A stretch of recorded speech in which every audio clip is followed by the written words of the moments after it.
Τους διαδρόμους και τις αίθουσες δεξιώσεων του πρώτου ορόφου του Δημαρχιακού Μεγάρου κοσμούν πορτρέτα των διατελεσάντων δημάρχων εν είδη πινακοθήκης. Όπως συναντάμε στα πρακτικά του Δημοτικού Συμβουλίου, η γραφή της εικόνος του κάθε δημάρχου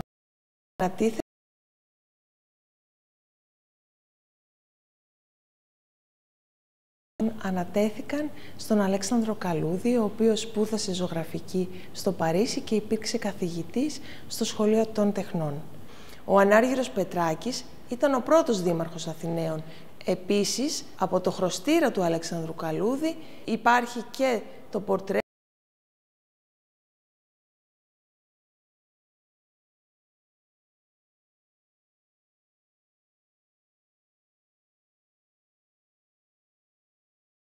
Δήμου Αθηναίων. Ο πίνακας του Σπυρίδωνα Μερκούρη, του μακροβιότερου μέχρι στιγμής Δημάρχου Αθηναίων, φιλοτεχνήθηκε από τον Γεώργιο Ιακωβίδη. Ο καλλιτέχνης, ένας από τους σημαντικότερους εκπροσώπους,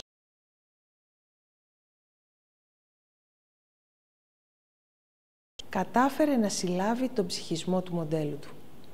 Ένας ακόμα σημαντικός εκπρόσωπος της σχολής του Μονάχου ήταν και ο Γεώργιος Ροηλός, στον οποίο ανατέθηκε να φιλοτεχνήσει το πορτρέτο του Δημάρχου Μιχαήλ Μελά το 1902 και το 1913 το πορτρέτο του Προέδρου του Δημοτικού Συμβουλίου Ιωάννη Σόλωνα, με σκοπό να αναρτηθεί στην αίθουσα των συνεδριάσεων.